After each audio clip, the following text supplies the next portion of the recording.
In the last module, we focused on markets and how to measure the competitiveness of a firm's market or a particular industry.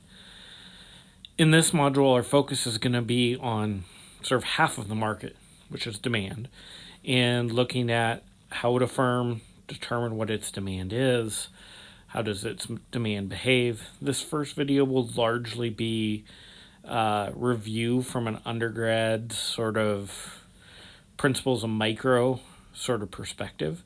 It'll be quick and relatively high level, but just make sure everyone's on the same page.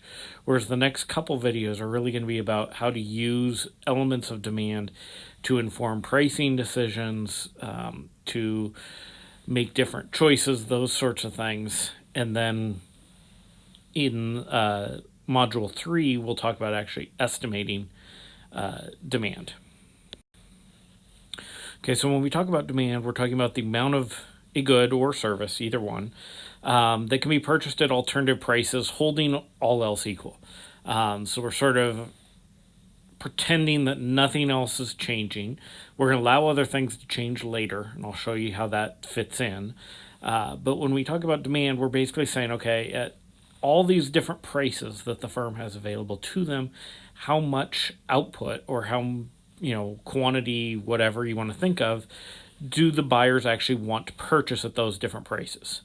So when we think of demand, and we usually think of it graphically, and I'll show you that on the next slide, we think of there being a whole bunch of different combinations of price and then the resulting quantity. So if the firm chooses a price of X, the quantity that results is Y, and if I multiply X times Y, I get their total revenue, because total revenue is just price times quantity. So if I have a curve, a demand curve or demand schedule that gives me all the different prices the firm can possibly charge, the quantity that they will sell, multiplying those two things together, that gives me my revenue.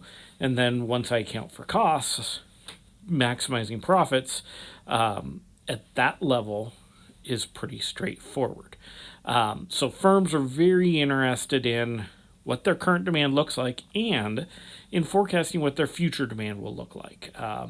Oftentimes, it's more important to know what your demand is going to look like moving forward to make strategic choices, investments, research and development, those sorts of things, as opposed to being too focused on what my current demand looks like. Okay, so here's our downward sloping demand curve. As price goes up, the amount that I sell is going to go down. As price goes down, the amount I sell is going to go up.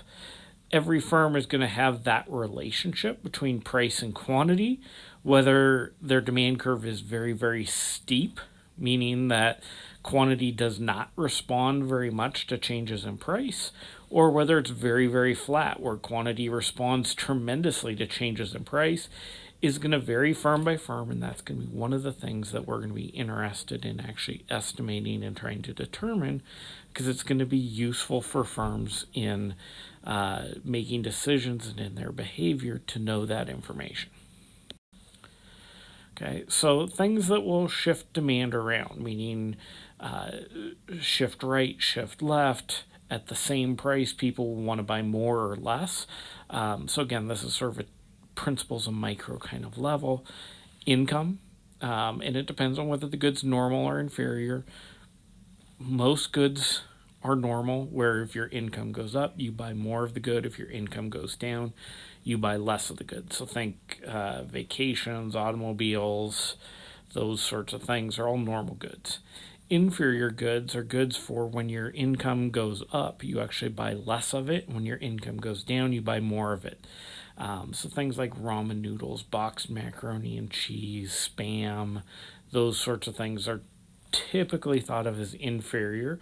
Now, it's person by person, so it doesn't necessarily mean that for everyone those are inferior goods, but when you don't have a lot of money, you buy ramen noodles and macaroni and cheese. When your income goes up, you're going to buy less of those. Prices of related goods, so depends on whether the goods are substitutes or complements. If they're substitutes, when those goods go up in price, the demand for your good is going to go up, and when they go down in price, the demand for your good is going to go down because customers view them as either their good or your good substitutes or complements, where if their good gives more expensive, your demand's going to go down. If their good gets cheaper, your demand's going to go up.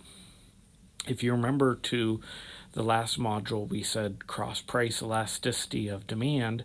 That's basically looking at how does quantity respond when the price of some other good changes. And we'll get to estimation later, but this is where that cross-price elasticity demand comes into play.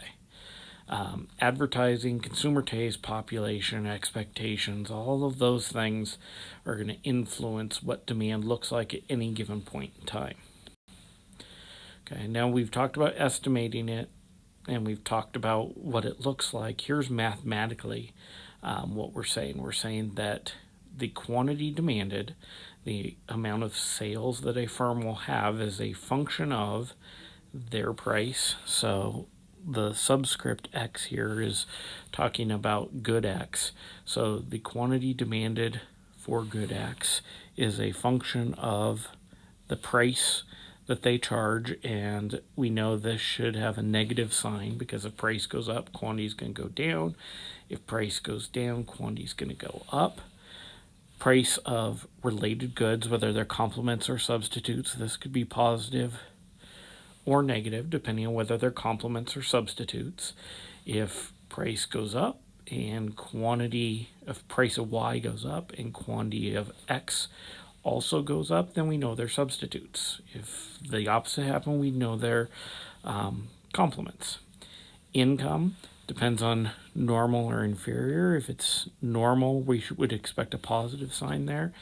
If it's inferior, we would expect a negative sign there. And then any other variable, well, depending on what the variable is, so that could be positive or negative. So when we get around to estimating this later, we really have a good feeling that this should be negative because our demand's downward sloping. This, the impact of the price of Y is going to help us determine whether they're complements or substitutes. This is going to determine whether they're normal or inferior. So we're going to gain information from all of these different parameters. Okay, now the thing that businesses pay a ton of money for consultants or they hire employees to do is to determine their elasticity, and in particular their price elasticity of demand. So what is elasticity, and then we'll get around to how to estimate it and how to use it. So elasticity, just like the name, for most people, the name brings up images of stretching, a rubber band, maybe something like that. So elasticity is measuring how responsive, how stretchy either quantity demanded or quantity supplied is to one of its determinants. So when we talk about the term that I've now used twice, cross-price elasticity of demand, it's how much does the quantity demanded of good X stretch or respond to a change in the price of good Y. Oftentimes, the one the firms are most concerned with is the price elasticity demand.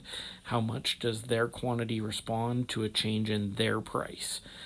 So if I'm in charge of pricing or price changes for a company, knowing how responsive quantity is to a change in my price is going to be invaluable in terms of adjusting the price that I'm currently charging. So how we measure this and what firms are paying for.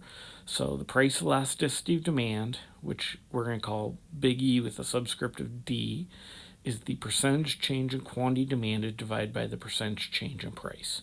So again, how responsive is quantity to a change in price? How much does quantity stretch when price changes? We know this is going to be negative because the demand curve is downward sloping, and if price goes up, quantity is going to go down, or if price goes down, quantity is going to go up. So they're going to move in opposite directions, which means we know this is going to be negative. So in general, when we get to interpreting elasticity, we're only going to be concerned about the absolute value. Since we know it's negative, we just care about the absolute value for the most part. Okay. When we're calculating the percentage change in something, the easiest way to do it is to take the change and divide by the original. Okay, so if I said Your current price is 50 and you raise the price to 60. The change in price is 10 and the original price is 50. So 10 divided by 50, you're going to get your percentage change in price. So that's in general how we're going to calculate these percentage changes. Now, for the most part in this class, we're going to focus on actually estimating elasticity with data as opposed to calculating it by hand, but it's worthwhile to know exactly what's going on, and when we do estimate it with data, what we're estimating. Okay, so if we plug in the formula from the previous slide where we take the change and we divide by the original, if we plug that into our elasticity equation and then we sort of rearrange our terms, we get the elasticity, we get this term down here where it's the change in quantity divided by the change in price times the original price over the original quantity. And that's going to give us our elasticity measure. It's going to be a number. Okay, so the question is, what does that number mean? Okay, we know it's going to be negative, so we only worry about absolute value. If it's less than 1, okay, so if you look at the equation at the top, if it's less than 1, that means quantity, the percentage change in quantity is relatively small compared to the percentage change in price. So it's not very responsive. So we're going to say that demand is inelastic, and quantity demand responds very little to a change in price in that case. If it's greater than 1, we're going to say demand is elastic, which means quantity responds a great deal to a change in price. The percentage change in quantity is much larger than the percentage change in price. And if it happens to equal 1, we're going to say demand is unit elastic, which means that a change in price leads to an equal percentage change in quantity. That point of unit elasticity is actually going to be a really important, you can almost think of it as like a target for firms moving forward in terms of how do we use elasticity. So in this video, the key is just sort of recapping stuff most of you have seen at some point, although it could have been a long time ago, so that we can then move on in the next couple videos about really how do we use elasticity. We have a sense now of what elasticity is, how to calculate it, where it comes from, how it relates to demand, but what we really want to move towards is using it to make decisions.